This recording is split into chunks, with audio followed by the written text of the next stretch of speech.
Sports Playground. Hooray! They keep the crowd entertained during timeouts, halftimes, intermissions, and broadcast commercial breaks. They cheer you up when the team isn't doing well. They celebrate with you when the team is killing it. They work their butts off to keep you entertained.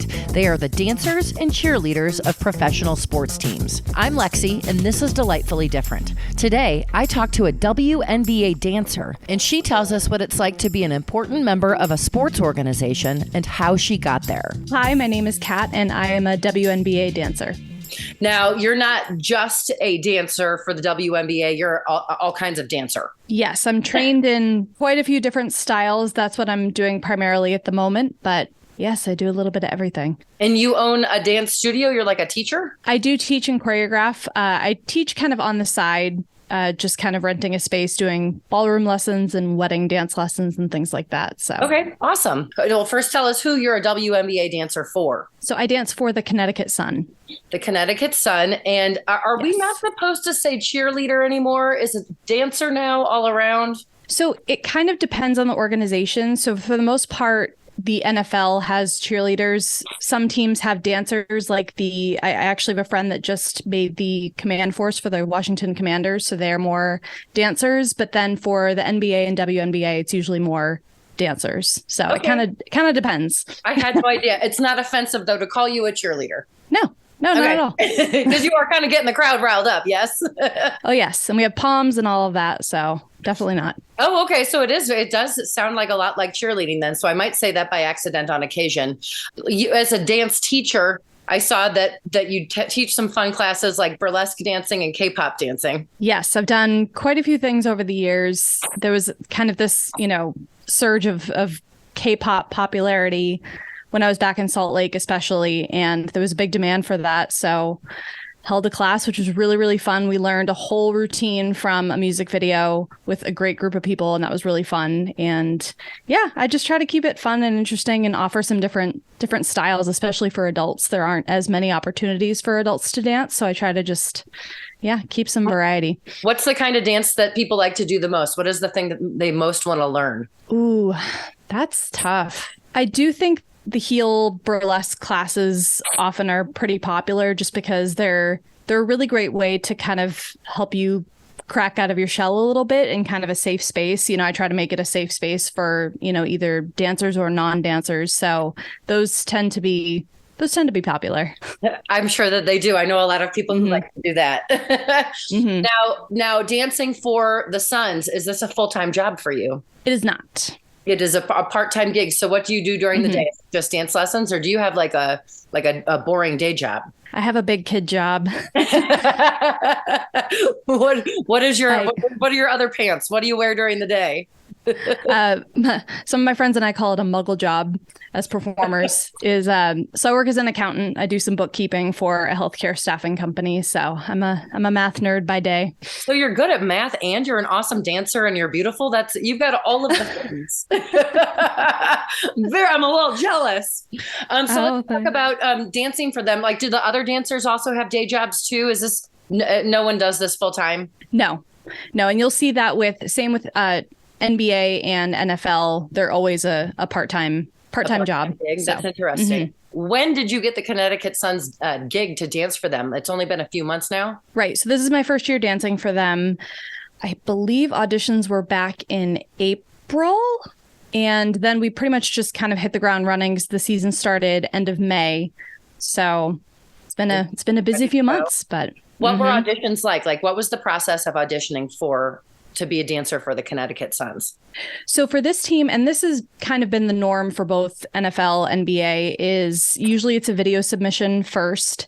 So we submitted a video, just 1 minute of, freestyle or just kind of whatever is our style of dancing. And then there was an interview portion, just doing a Zoom interview with some of the directors.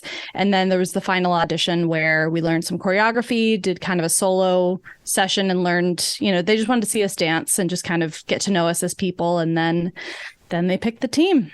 So when you're in there in that room, were you with the other dancers? Could you see them dancing and everything too? Yes, we were all together the whole time. Dancing together. Was it competitive and were you concerned that you weren't going to make it? No, it actually was a really great experience. I already met a lot of great people at the audition. So it was a very friendly, very welcoming environment. I've definitely been to auditions that are a little competitive and everyone's kind of a little quiet and short with you, but everyone was really great. It was a really great vibe in the room. So I met one of my really good friends that is now my teammate at the audition. So okay. So you're making friends already. And do something like this. Are there like weight requirements and like what are physical requirements for you? No, They really good at dancing. Yeah. Yeah. Now that you're on the team, are there like public standards that you have to abide by that the team wants to make sure you're not doing, crazy stuff in public? Or the WNBA? A little bit. Yeah. There's definitely, a couple things that they want you to just keep in mind, nothing crazy as far as anything too restrictive, just, I think pretty standard, reasonable things of, just watch what you post online, kind of, watch how you behave when you're in uniform and representing the organization. And little things like that. But, they also try to pick members of the team who are already come in as professionals. So I feel like it's not really a reach to just say, hey, just make sure you follow XYZ. And it's pretty standard on Facebook or anything like that. Right. Yep. Gotcha. Why did you decide to try out for the Connecticut Suns? What made you want to do it? Was it something you've always wanted to do? Yes. So for the past 3 years, was actually in the audition process for the Patriots cheerleaders. Oh, that was kind of the goal once I moved back to Massachusetts. It had kind of always been on my radar, and it just kind of made sense at the time and seemed like a really great next step in my dance career. So I auditioned. The first year I auditioned was actually 2020, and I made the finals for that. And then it kind of got put on pause with, COVID. Yeah. And then they ended up actually not taking any new members of the team that year, which was a little disappointing, but that's COVID for you. And then ended up auditioning again in 2021 and 2022. I actually made it all the way to the end to their boot camp. It's a pretty long process for the Patriots. And then ended up not getting selected for the team, which is, a bummer, but it just wasn't meant to be. Right. But I really love that style, kind of that pro style, and being able to, dance for a crowd and cheer on a team. So that had always been on my radar. And then this year I, decided that the Patriots chapter was closed. And then I saw that one of a choreographer that I really admire, that I've worked with before, she actually travels all around choreographing for NBA and NFL teams and collegiate teams, Michelle Vaughn Bailey.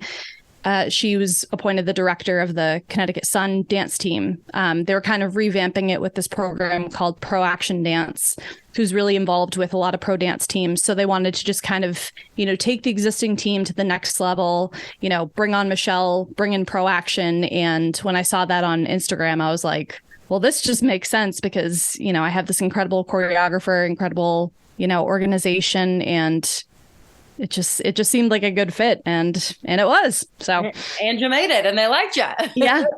Are there any other professional sports teams that you tried out for to be dancers for besides these two teams? I did a very spontaneous audition out in Vegas for the Raiderettes last year, okay. Which obviously didn't work out, which is fine. It was still a great experience, but no, that's been it so far. How does the audition process differ between the Raiderettes and the Patriots? Raiderettes is a little bit more condensed, and I found that a lot of the teams have kind of shifted their audition process because of COVID. Some things that they've, kind of adapted and kept as far as like video submissions and things like that. Right. So the Raiderettes process might have changed a little bit, but for Raiderettes, it was just an open call. Anybody and everybody's welcome to come in, learn choreography, and, perform in front of the judges. And then I think the whole process is about a week. So if you make it past there, you do some interviews, you learn more choreography, and, do photo shoots and things like that. And then there's a final audition where they select the team. So that's all within about a week. And then Patriots is a little bit longer of a process. So you submit a video, and then if you make it past that round, they send you choreography to learn for the semifinals.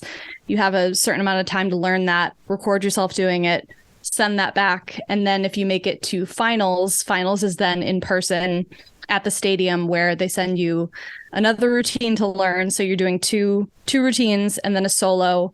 And you also do an interview question just to, see how you carry yourself and how well spoken you are. And then if you make it past finals, then you go to boot camp, which is a 2 to 3 week process, depending on the year. And that's where you're just kind of simulating what it's like to be on the team. So you're learning more choreography. I think both years that I did boot camp, we learned 6 routines total, and then doing more interviews, team bonding activities, fitness, things like that. So it's they really put you through the ringer, but it's also a ton of fun. And then at the end of that, they post the team online and you see if you're on the list or not. Here's process. It's such a long process, and it takes up so much of your time, and you can't work during that time. You must want to give a lot because you're not being monetarily compensated during these periods of time when you're trying out. Is that frustrating? It's definitely a balance. It's a very strenuous couple of months because you obviously want to give it your all, but you still gotta go to work during the day. So you just find time. When you really care about something, you find the time and you figure it out. I love it. And then there must have been just a ton of people at that open call in Las Vegas. Oh, yes. Full of people. Did you have to wait forever? I think I was actually one of the first groups to dance, but afterwards, waiting for the judges to deliberate was, that's always long. It could be 5 minutes and it still feels like hours. But yeah, it was definitely a long day. But well, how did it feel when you finally made it and they contacted you and told you that you were going to be a dancer for the Connecticut Suns?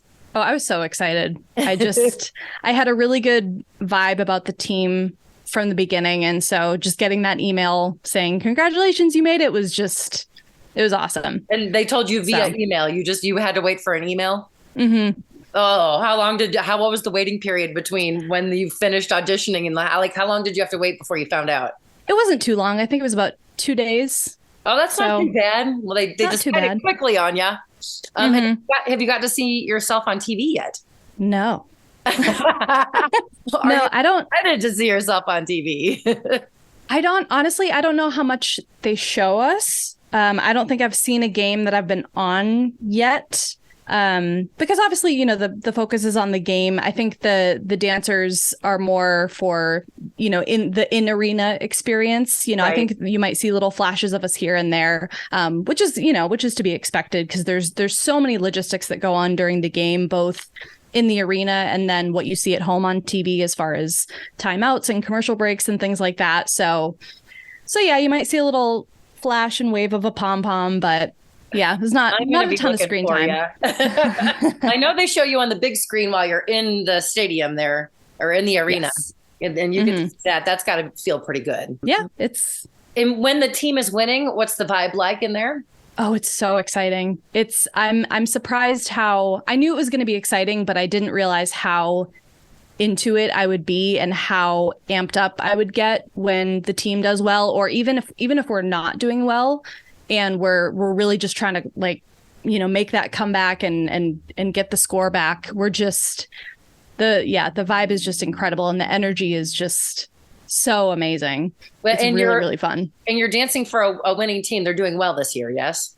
Yes. Yep. Number 1 in the East. They're kicking some butt. Now, if the team is not doing very well and the audience is upset, do they ever turn on you guys, the dancers? No. That's good. Yeah, that's well, and also very good.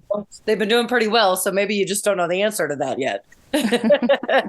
Do you have, since you started doing this, have you started acquiring crazy fans like weird stalkers or just anybody who maybe likes you a little too much? Not necessarily. I feel like the Sun fans are all really, really great. Everybody's just there to watch a good game and have a great time. We have a lot of season pass holders that we see. We see every single game. We're starting to see some familiar faces already. And nice. Yeah, it's just been really fun. Everybody just wants to have a good time and see the team win. So now, if you were to dance or cheer in the NBA as opposed to the WNBA, would you make more money?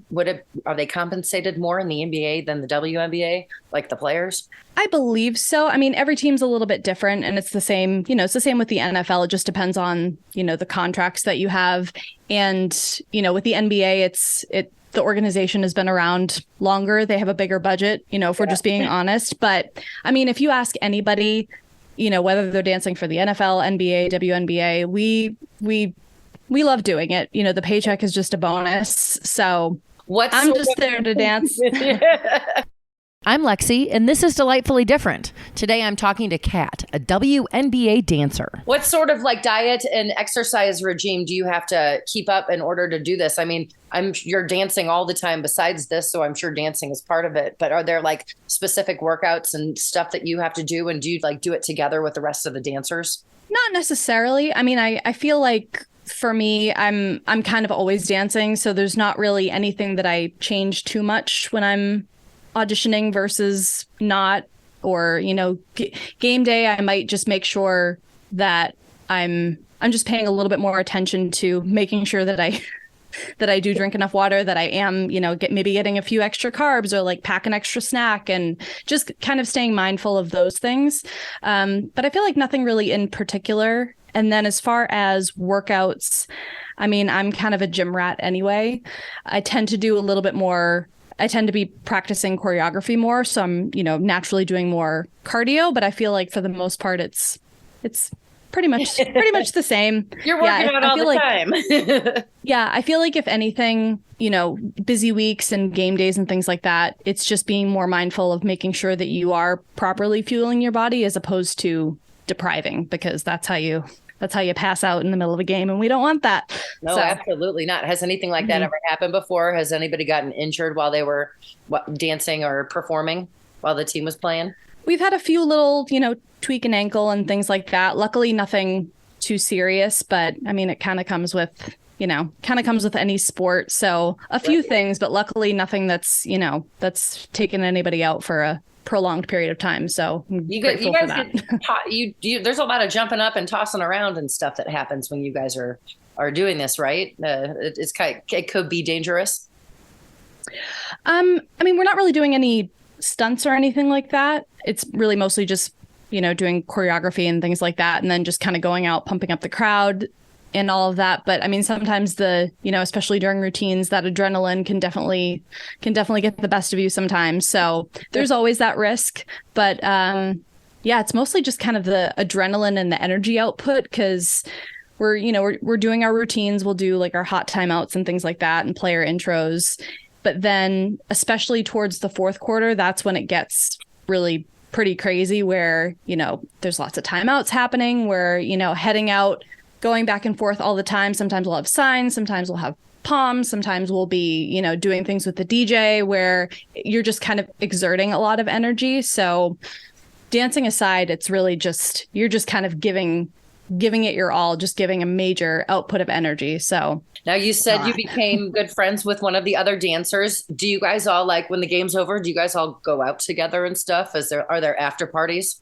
Sometimes. I mean, we definitely all get along. It's a pretty tight knit group because there's only 12 of us on the team. So it's a pretty nice little group. And I feel like we always have fun at rehearsals. We have a group chat going. We've been trying to do some sort of team bonding. It's a little tricky because we're all pretty spread out. Some of us are in Massachusetts. I think one or two of us are in Rhode Island. A couple of us are in Connecticut. We actually have one girl in New York. So it's a little hard logistics wise.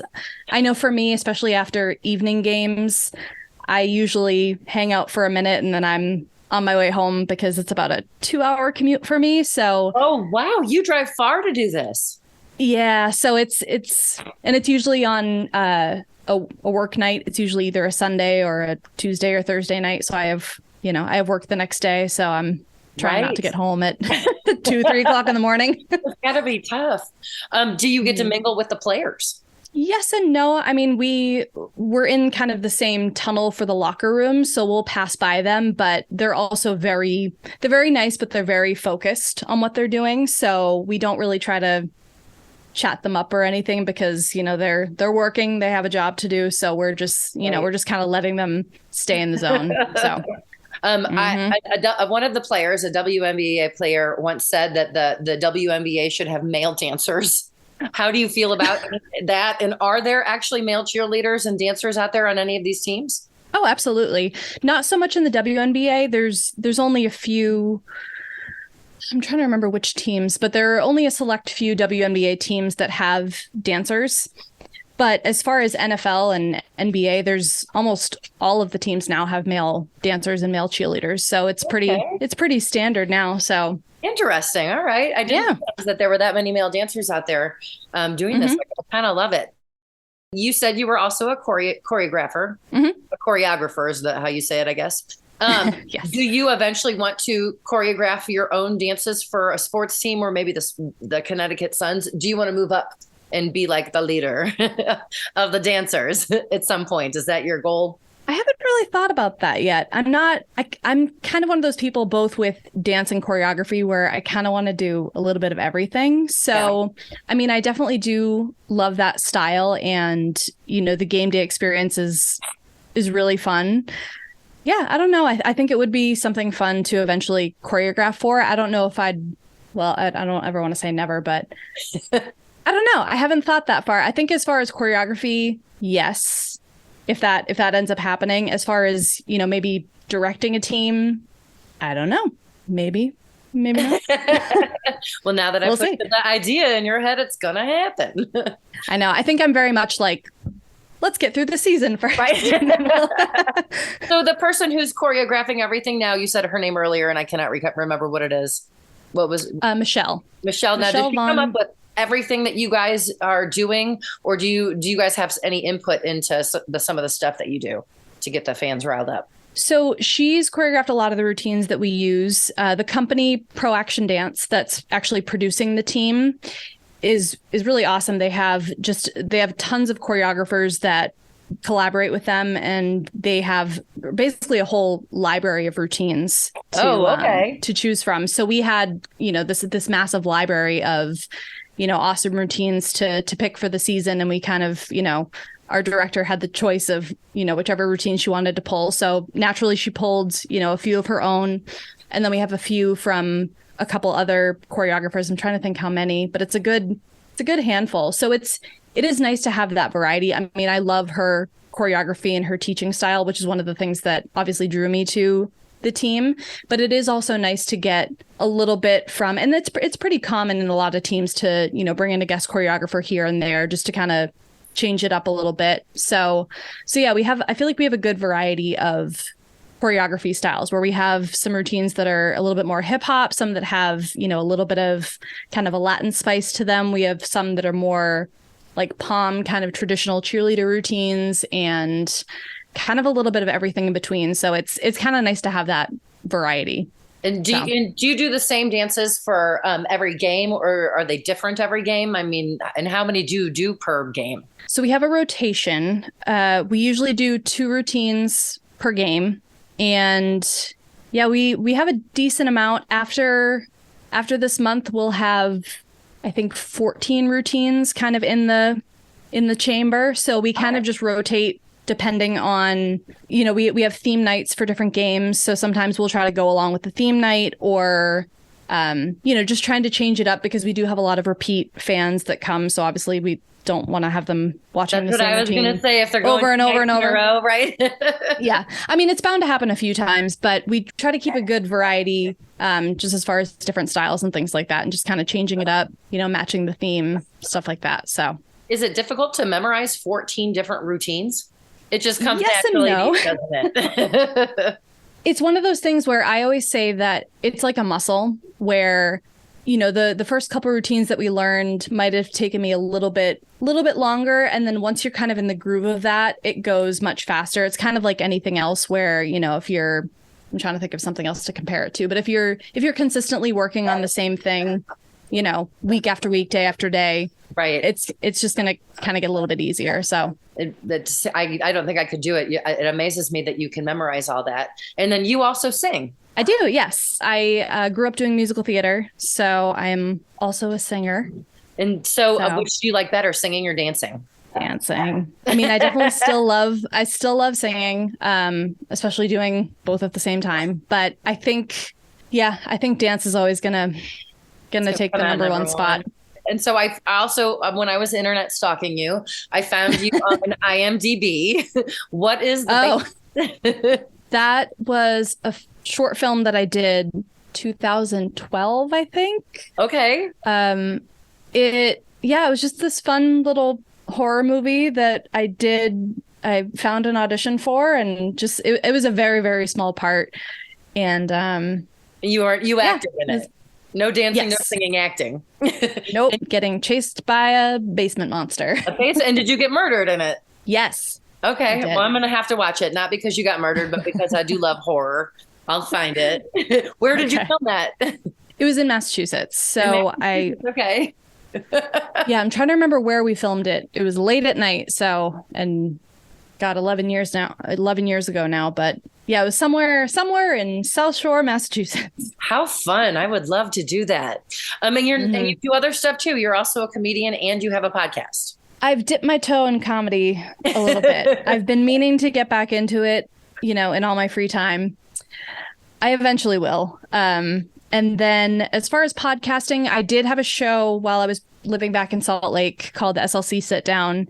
And then we kind of had to taper that off when I went off on a dance tour. And that was kind of unfortunately the end of it, which is okay. It ran its course.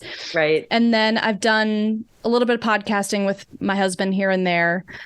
And how do we follow you? If someone wants to take dance lessons from you or just wants to follow you online and look for you and see if maybe they can see you on the TV or if they're going to be at the Connecticut Suns game and they want to cheer for you, how do they find you?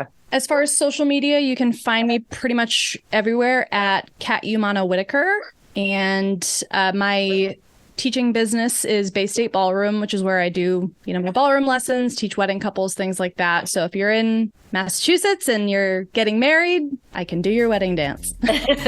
I will put links to all of those when I post this podcast. And I really appreciate you taking the time to talk to me today, Kat. Yeah, absolutely. Thank you for having me. Kat has worked hard to fulfill one of her dreams, and it's inspiring.